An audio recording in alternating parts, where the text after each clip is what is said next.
generally true at the federal level. I don't think they very people pay that much attention anyway. They don't care that much. But at the state level, when we get flooded with emails, a lot of people read those and pay attention to it. But if we get letters from constituents with their name and address in it, and I can say that person lives in my district as a voter, that holds a whole lot of weight because it also says they took the time to write that letter and stick it in the mail. Representative Keith, what I just heard was the federal government is going to be funding state agencies and bypassing the state legislature. Is anything those state or is the legislature willing to step up to the plate and say this is our state and forbid these agencies from taking outside funding? That's circumventing the whole process. It's absolutely crazy. It's nuts. It's insane because anybody can see the handwriting on the wall. It's just a matter of time if we just skip sitting around and letting it happen. That eventually they'll tell us, state legislators, those that think, I guess they're protecting this job for themselves or whatever their problems are, their fears for not dealing with this. They'll eventually tell legislators that you can't serve anymore. They're going to tell the people in the states you don't need a legislature or something like that. And so the answer is there's a lot of good people up there that want to do what's right, but for whatever reason, they're just people like the rest of the people. They've been programmed, indoctrinated, et cetera, and they need you. If they have you, and I'm not really mean you guys, because you guys are here and you're doing something. They need the people. They need you, and they need other people to call them, to write them, to email them, and keep doing it. Don't stop. Don't do it once or twice. It will give them the courage to do what's right, and the ones that care more about their job than they do about doing what's right, it'll put some fear into them to do what's right, or they're going to lose their job. Well, I just want to add one quick follow-up here, for just a second, because I just had a talk with Gary Stanislawski, one of our brand new state senators. When I questioned him on this very thing, his only objection was, and he said the objection in Oklahoma City was, we will lose federal funding. Folks, it's only about 5% of the whole state budget. We can afford to tell the federal government, pardon my language, to go to hell.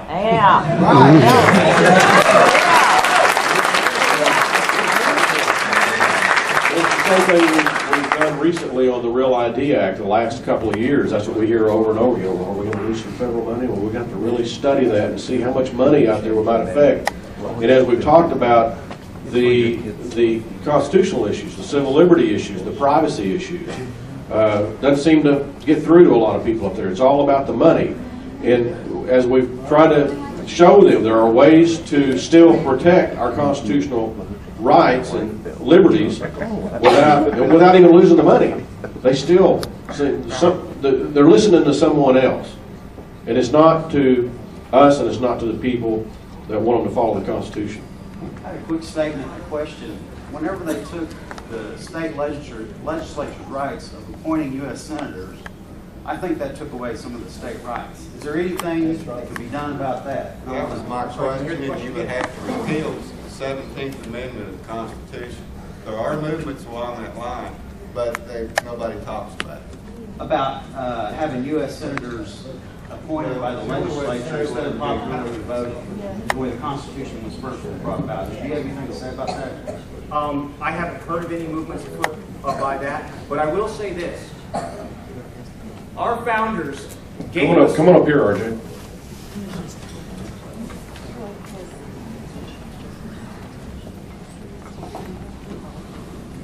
Thank you. And thank you for your question.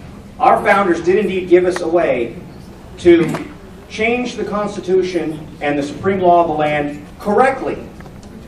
And what is that called? It's an amendment process, right? That doesn't mean that you just wait around until you get 51% of the congressmen elected and then go and change the law and have your way. No. So, we do have a couple of amendments that I question, just like you do. I question the 16th. I question whether it was ever fully ratified or not. Yes.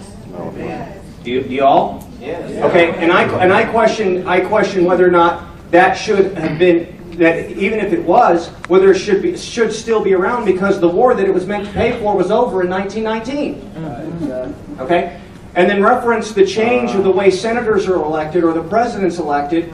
Once we get this debate started again, when we start speaking about our Constitution from the podium again, when we start teaching it to our children again, when we start teaching it to our communities again, when we start talking about it around the kitchen table as Glenn Beck has talked about, then we can have this discussion this gentleman has brought up. What was your name, sir?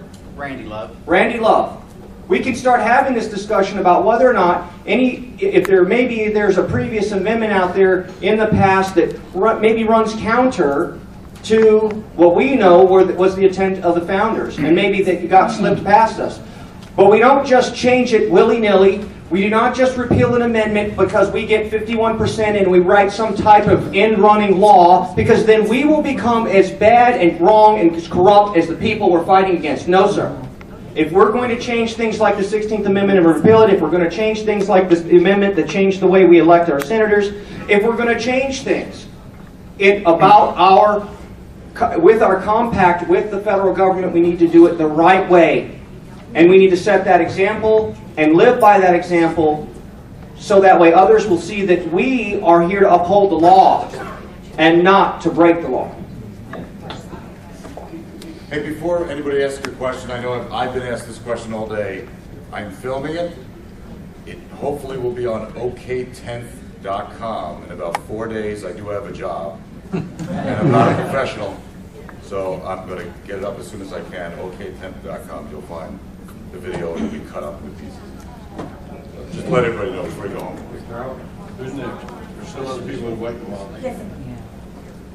I want to know, how do we eliminate or dissolve ACORN? How do we get rid of them?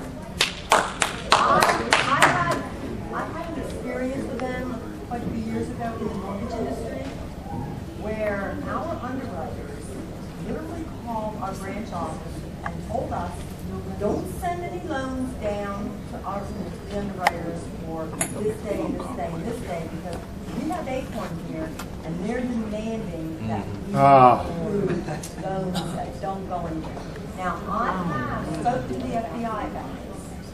Whether they've done anything or not, I don't know. I want to know, how do we get rid of ACORN altogether? Altogether. I would just say that that's a job for RJ and the U.S. Congress to do. They can go. But is Laurent here? I know there's a lot of people leaving. I don't know if is there any other announcements that need to be made? Can I just say something? Sure, go ahead. There's about 100 rolls back here that are just going to get thrown out. So stop back if you want some and grab some and take them with you.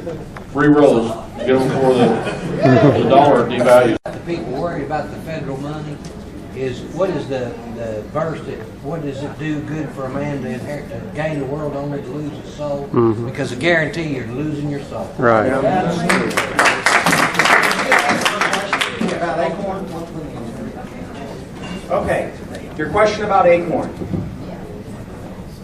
Last election cycle, we tried to tackle this 800-pound gorilla right off the bat by going straight for the top office, didn't we? We tried to back Ron Paul, and let me tell you, folks, if the primary was being held now, if we could manipulate time some way, and everybody could have seen what Ron Paul was saying was true, who do you think would be the front runner right now? Okay, but we can't sit back on that. What we have to do is we have to say, listen, we've got 4 years until the big house vote, till the big to the big seat gets to be voted on. In the meantime, we've got 2 congressional elections that we can work with. All right?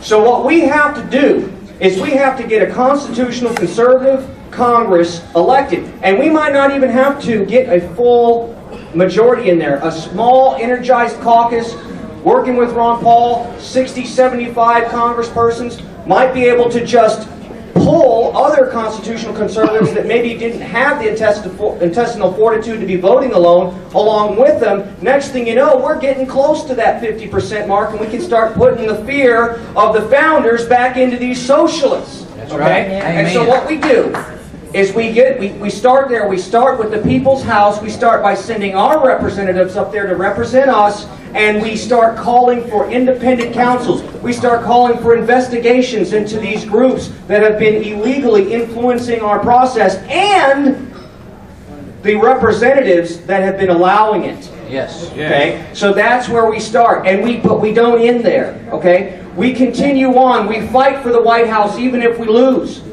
and we get a president elected who will appoint an attorney general.